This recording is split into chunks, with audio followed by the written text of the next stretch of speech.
Fala, torcida vascaína, Felipe Tiru de volta na área para falar de jogo do Vascão, porque nesse domingo o Vasco recebe o Nova Iguaçu no Maracanã pelo jogo de ida das semifinais do Campeonato Carioca. Um jogo onde o Vasco é franco favorito para essa classificação, né? Acho que eu posso falar isso aqui sem parecer pretensioso, sem querer desprezar o trabalho do Nova Iguaçu, que está fazendo uma campanha muito boa, surpreendente mesmo, merece todos os parabéns aí pelo trabalho da temporada. Agora, por melhor que seja lá o trabalho da comissão técnica, né, o esquema tático, revolucionário que eles possam estar implementando, né, o desempenho dos jogadores, está conseguindo arrancar, conseguiu achar ali boas peças para compor um time interessante. Por mais que a gente valorize tudo isso, não dá para, numa comparação financeira mesmo, de investimento,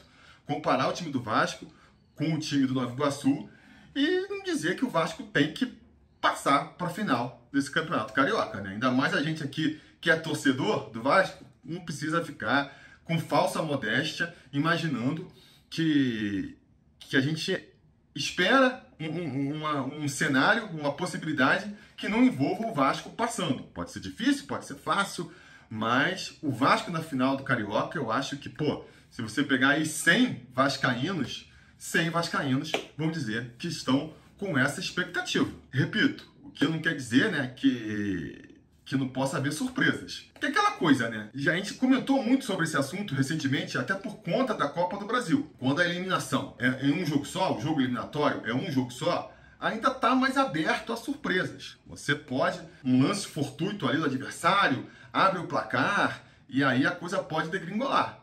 Agora, em 2 jogos, essa possibilidade fica muito mitigada, não é mesmo? Até porque, quais são as possibilidades de você pegando uma equipe muito mais qualificada que a outra, dessa equipe menor conseguir superar a mais qualificada?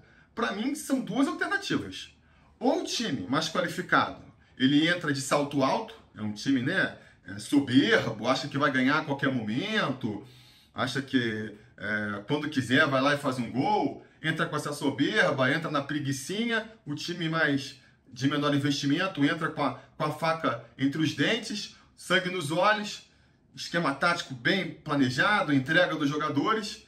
Quando o time bom vai ver, já tá lá, né? Já tomou 1, já tomou 2, vai tentar buscar o placar e às vezes fica apertado.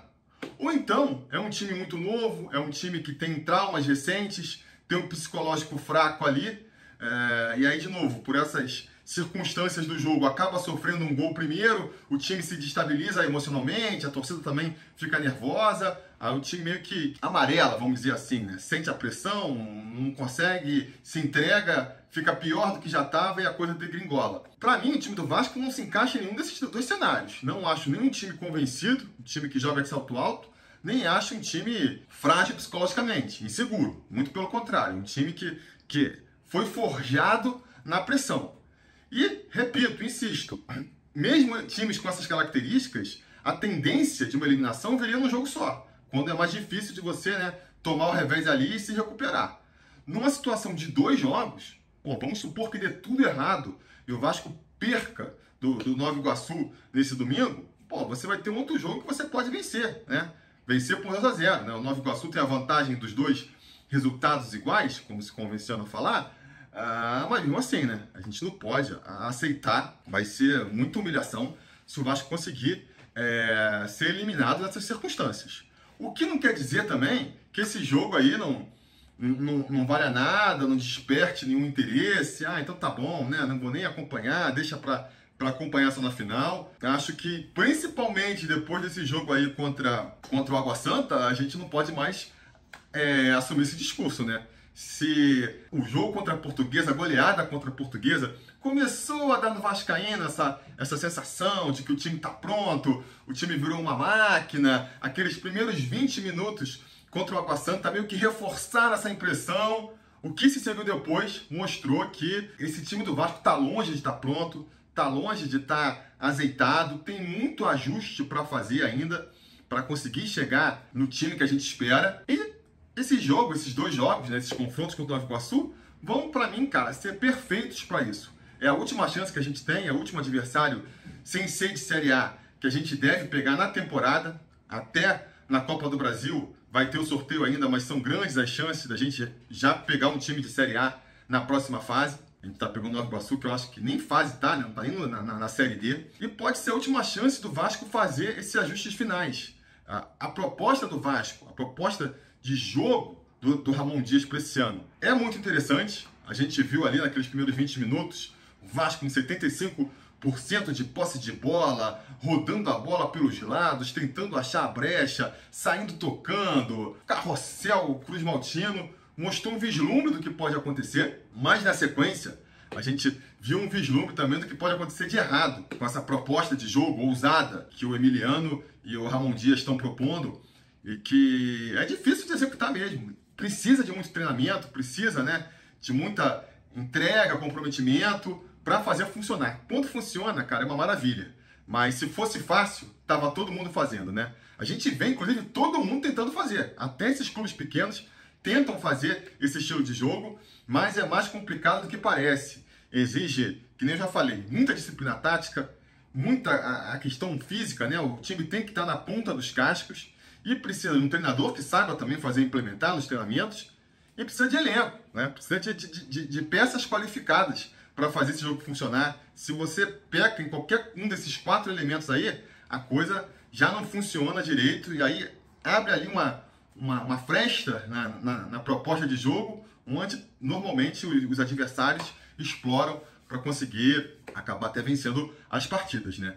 Então, acho que esses 2 jogos, né, com intervalo de uma semana no meio para a gente treinar, vão ser os momentos decisivos para o Vasco fazer as mudanças que julga necessárias para tentar chegar um pouquinho mais ali, né, com um esquema um pouquinho mais aceitado para as finais do Carioca e, na sequência, já o início do Campeonato Brasileiro, onde aí a gente sabe, o sarrafo sobe, cada jogo é uma final. A gente, depois de anos e anos de pontos corridos, já aprendeu, né, cara? Cada rodada é uma final, tem que ficar pontuando em tudo quanto que é jogo. Se deixar escapar um pouco ali a posição na tabela, depois é difícil de recuperar. Então, o Vasco já tem que entrar o máximo possível na ponta dos cascos. Falta pouco tempo. A impressão que passa daqui de fora é que ainda tem bastante coisa para ajustar, mas o desafio está posto aí. E que nem eu falei, o Nova Iguaçu me parece um sparring, vamos dizer assim, ideal para esse momento, para a gente alinhar, porque não é um time de primeira divisão, não tem a qualidade técnica de primeira divisão, de dificuldade, mas também não é uma carne assada. É um time que já mostrou aí que se você vacilar, se você dar brecha, os caras vão saber explorar as deficiências, né? A gente espera que, caso isso aconteça, isso não redunde em gols, né? Porque senão podem acabar até vencendo da gente. Mas no mínimo expor, mostrar um lance de perigo, falar, ó, o meio continua aberto, ó, as laterais estão sendo mal cobertas, a bola aérea tá perigosa. Eu acho que se a gente falhar nesses pontos, por exemplo, defensivos, e na frente também a gente pode ver, né, ó, a gente tá com dificuldade para conseguir chegar na linha de fundo, a gente não consegue finalizar direito, criar oportunidades. Eu acho que todos esses aspectos que envolvem o jogo de futebol, o Nova Iguaçu ele vai impor uma dificuldade suficiente para a gente ver se está funcionando ou se não está funcionando. Cara, aí sobre as polêmicas, o que falta então para alinhar? A proposta, eu acho que depois aí de 2 meses de temporada, a gente meio que entendeu qual que é a proposta que os Dias vão tentar pro Vasco aí, né? Que é uma proposta de fazer esse jogo, esse futebol total, sair tocando lá de trás, valorizar a posse de bola, marcar pressão, marcar saída, subir a marcação no alto para sufocar o adversário na saída de bola. Esse é o futebol ideal que o Vasco procura. É um futebol que a gente sabe que não dá para implementar o tempo inteiro. É difícil de você jogar 90 minutos com a intensidade que esse esquema de jogo pede, mas se você conseguir jogar mais de 20 minutos, né, conseguir jogar, sei lá, 40, 60 minutos, já melhora. Ou então, mais importante até, não precisa jogar tão bem por tanto tempo, mas é importante que quando você não esteja jogando com essa intensidade, você também não jogue tão mal. Não se exponha tanto que nem o Vasco se expôs contra o Água Santa, por exemplo. Para mim, o grande interesse nesses jogos contra o Nova Iguaçu é ver justamente como o Vasco vai tentar sanar esses problemas que a gente tem visto nos últimos jogos, né? Acho que desde o jogo contra o Botafogo, pelo menos, que as questões lá, a entrada do Galdamés, o meio-campo exposto, a questão de manter o esquema com 3 zagueiros ou não, né? Que pareceu que ia ser um esquema, uma boa solução no começo da temporada, de repente agora a gente já se questiona se ainda faz sentido, né? Essas são as questões que estão postas e que a gente vai ver como é que o Ramon vai resolver aí nesses 2 jogos. E eu acho que, a grosso modo, né? Vou falar uma verdade aqui, mas, a grosso modo, tem 2 opções o Ramon tem para resolver nesses 2 jogos, né?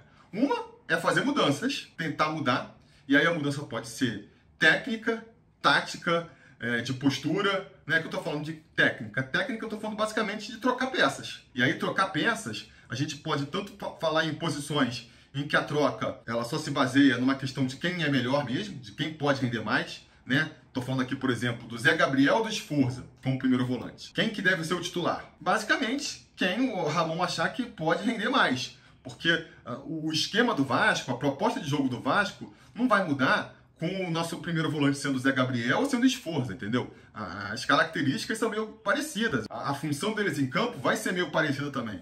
É o cara que tem que proteger ali a entrada da zaga e, quando o Vasco estiver com a bola, ajudar um pouco ali na saída de jogo. E essa é a função. Agora, outras posições já envolve, né? É uma mudança técnica, você está mudando o jogador, mas acaba com isso envolvendo uma questão de postura também. Por quê? Porque não temos um elenco super qualificado, não temos um jogador que engloba todas as características que algumas posições precisam ter. Estou falando aqui pensando na posição de segundo volante. Né? O que a gente espera de um segundo volante moderno? Um cara que consiga marcar com a intensidade e a mesma qualidade que ele tem para marcar, ele tem para apoiar lá na frente. Um jogador total, né? A gente não tem no elenco do Vasco atualmente ninguém com essas características, né? Quem mais se aproximava desse tipo de jogador era o Paulinho, que está machucado, está fora da temporada. Diante disso, se apresentou uma questão, do cobertor curto, né? A partir do momento em que a gente não tem um jogador com todas essas características, que característica a gente vai tentar priorizar nessa posição? A escolha do Ramon até aqui tem sido, cara, vamos botar então um jogador que ajuda mais no ataque, que é o Galdamés. Um jogador que, cara, tem uma qualidade no passe muito interessante, consegue virar a bola no meio campo, ele não fica só nesse passe burocrático, ele tenta também lançamentos, faz inversões de jogo, isso ajuda muito, principalmente numa proposta de jogo que é do Vasco, né? Que quer manter a posse de bola, quer sair tocando lá de trás, tem um jogador que erra poucos passes, um jogador que consegue ver os companheiros se apresentando, né? Ajuda muito. E também consegue se apresentar para receber a bola e fazer esse toque, ajuda muito, né? Então ele tá optando por esse jogador que reforça a gente com a posse de bola ofensivamente, mas que defensivamente, quando a gente não tá com a bola, ele deixa a desejar na marcação. E aí você poderia trocar ele pelo Cocão, que é um jogador que entrega muito na intensidade, marca mesmo, aquele jogador que, aquele volante clássico, carrapato, ele tá no campo todo, ele tem essa velocidade para ir dar o bote lá na frente, e se toma o come, ele consegue se recuperar lá atrás. Muitas vezes, se ele toma o come, ele não perde a passagem também, né? Um jogador que sabe jogar duro também. Então, optar por um Cocão em campo seria optar por um esquema em que você reforça essa parte defensiva. Por mais que, lá no ataque, apesar do Cocão também ter apresentado qualidade para sair jogando, não é um zero à esquerda com a bola no pé, não tem, né, a mesma qualidade, o mesmo refino que o Galdamés. Então tem essa opção também de troca técnica que mexe na parte tática. Pode fazer movimentações que mexam mais na parte tática mesmo, e aí estamos falando de mudar do esquema de 3 zagueiros, voltar para o esquema 4-3-3, né, que nem o Vasco jogava no passado e que nem o Vasco vem tentando aí. Normalmente o Vasco começa jogando com 3 zagueiros, e no intervalo, no começo do segundo tempo, já abre mão de um dos zagueiros para colocar mais gente no meio campo. A gente já discutiu bastante isso nas últimas preleções e nos últimos pós-jogos, porque para mim é uma questão aí, uma mais premente, a que mais grita quando a gente pensa nos jogos e quando a gente termina de assistir os jogos, é essa questão. Vamos abrir mão de um volante, vamos abrir mão de um zagueiro, né?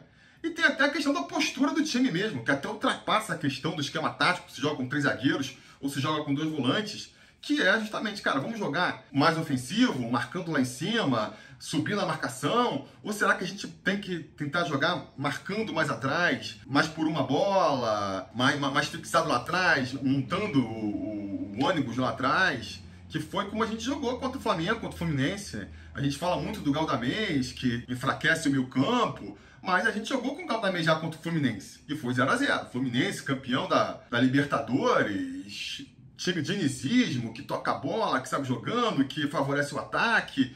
Teoricamente, um adversário que, com tudo que a gente critica o Vasco, né, era para pôr o Vasco na roda. E quem ficou na roda foi o Fluminense. Por quê?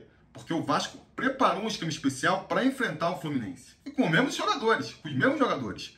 Então, essa pode ser uma questão também, né? O Vasco pode escalar o mesmo time, os mesmos jogadores, o mesmo esquema tático, 3 zagueiros, mas a postura é diferente. A gente não vai marcar lá em cima, não vamos marcar saída de bola, a gente vai ficar aqui atrás, esperando os caras. Vamos tentar aqui uma ligação direta. Galdames, o Galdames pisa pra caramba na área. Galdames, tu não vai se meter lá na área não, você vai jogar de segundo volante preso aqui, ó. Não quero você chegando só até o meu campo aqui, dar a bola pros atacantes e volta. Porque a sua função fundamental nesse esquema tático vai ser ficar aqui atrás. A gente quer o seu passe, a qualidade do seu passe, mas ó, só aqui, ó, da nossa intermediária até no máximo a intermediária do outro. Não vamos deixar você se soltar porque a gente quer esse meio campo protegido, entendeu? Então, assim, essa postura também a gente pode ver, né? Não acho que vai ser agora contra o Nova Iguaçu, mas eventualmente na final do estadual e no Campeonato Brasileiro a gente pode começar a ver isso. O que eu acho que vai acontecer, que eu tô falando aqui das mudanças que o Ramon Dias podia fazer, e eu não falei de outra possibilidade, que é não fazer mudança nenhuma. E que é o que eu acho que vai acontecer. Eu, parando para pensar, o que eu acho que vai acontecer, e vendo os últimos jogos do Vasco, né? O que eu acho que vai acontecer vai ser o seguinte: qual vai ser o pensamento do Ramon? Cara, a gente está tentando esse esquema já mostrou que pode dar benefícios, já mostrou que pode dar muito ruim, mas já mostrou que pode dar muito bom também. E a gente vai aproveitar agora para jogar mais. Como eu falei também, é um esquema que é difícil, é um esquema que precisa de muito treinamento, é um esquema que, né, você precisa jogar bastante para aquela coisa ir incutindo nos jogadores. Então eu acho que a linha que o Ramon vai adotar vai ser essa. Vai manter a mesma escalação, vai tentar fazer com que, com esses jogadores mesmo, os problemas que a gente vê, que a gente tem visto, se resolvam para, de novo, né, que esses 20 minutos bons que a gente tenha visto contra o Água Santa virem 40, virem 60, ou que para pelo menos a gente, quando não estiver jogando com tanta intensidade lá na frente, a gente consiga, pelo menos, não se expor tanto lá atrás. E aí, cara, de novo, a situação contra o Nova Iguaçu fica excelente para isso. A gente tem um jogo contra eles agora, depois tem uma semana de treinamento, vamos ficar uma semana para jogar, e a gente vai ver no final de semana que vem o quanto que o time melhorou. E aí, qual que é o problema desse esquema? É se chegar lá no final do segundo jogo contra o Nova Iguaçu e perceber, não conseguimos resolver os problemas, as fraquezas estão todas expostas aí ainda, e aí como é que faz, né? Como é que faz quando for enfrentar o Flamengo ou o Fluminense, que vão estar vendo esses jogos também, já vão estar vendo as fraquezas do Vasco e com certeza vão explorar para cima. Aí vai deixar para só mudar naquela hora o esquema tático? Não sei, né? Ou pode fazer também, que nem tem feito aí, né?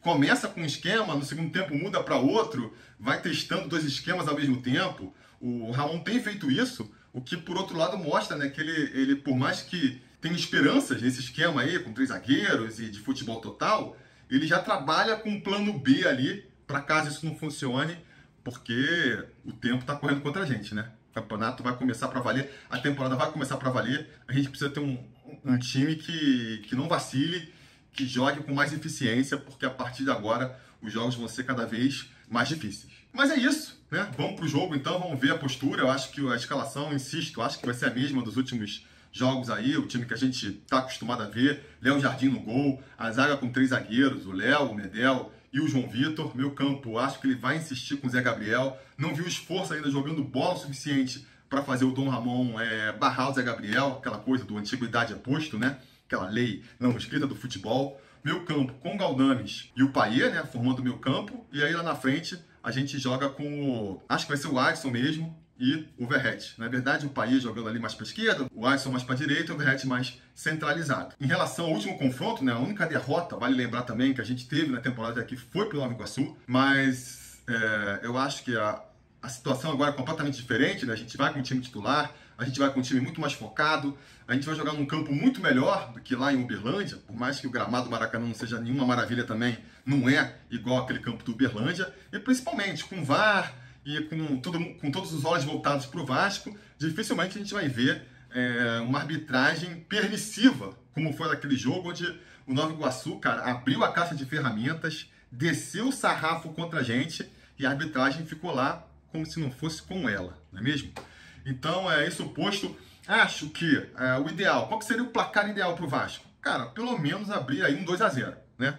Abrir um 2-0, a gente iria para o jogo seguinte com o Nova Iguaçu precisando repetir, né? Devolver o placar para poder chegar nas finais, ganhar a gente de 2 gols de diferença também. Difícil, né? Fica difícil. Então, se a gente conseguisse ganhar por pelo menos 2 gols de diferença, a gente meio que já sacramentava aí essa semifinal. Não sei se vai acontecer, né? Não sei se vai acontecer. O jogo contra o Água Santa já deixou a gente um pouco mais ressabiado. A gente tem sofrido muitos gols, né? 2-0 significa que a gente não tomaria gols, que é uma coisa que a gente não tem visto. Fora o jogo contra a Portuguesa, que a gente ganhou de 4-0, sofremos gols contra o Água Santa, sofremos gols contra o Marcílio Dias, contra o Volta Redonda, do Botafogo também. Então, assim, a gente já vem um tempo aí, né? Com a defesa dando brechas e sofrendo muitos gols. Então, eu vou apostar, o placar que eu vou apostar vai ser 2-1. 2-1. O Vasco vence, né? Joga pelo empate já no jogo da volta, mas não consegue, né, aquela vitória categórica. Os gols eu vou postar aí de novo, gol do Payet e um gol do Verratti. Payet dando assistência para Verratti, Verratti dando assistência para o Payet. Mas quem vai saber o placar mesmo é o Kim Vascaíno, que foi o cara que comentou lá no Twitter antes do jogo contra o Água Santa. Ele postou lá, a gente naquela expectativa ainda na goleada da Portuguesa, e ele postou lá no dia anterior à partida: o Vasco vai ganhar nos pênaltis com o último gol sendo do Verratti. Então quero ver agora qual vai ser o palpite do Kim Vascaíno para ver se ele saca mesmo de futebol, é evidente, ou só deu sorte na última partida. Beleza? Vamos ver então como vai ser esse jogo aí no domingo. A expectativa, né, se não der certo e nada der errado, é voltar ou no domingo mesmo, ou o mais provável na segunda-feira para comentar essa partida aqui. Espero contar com a audiência de vocês e até lá a gente vai se falando.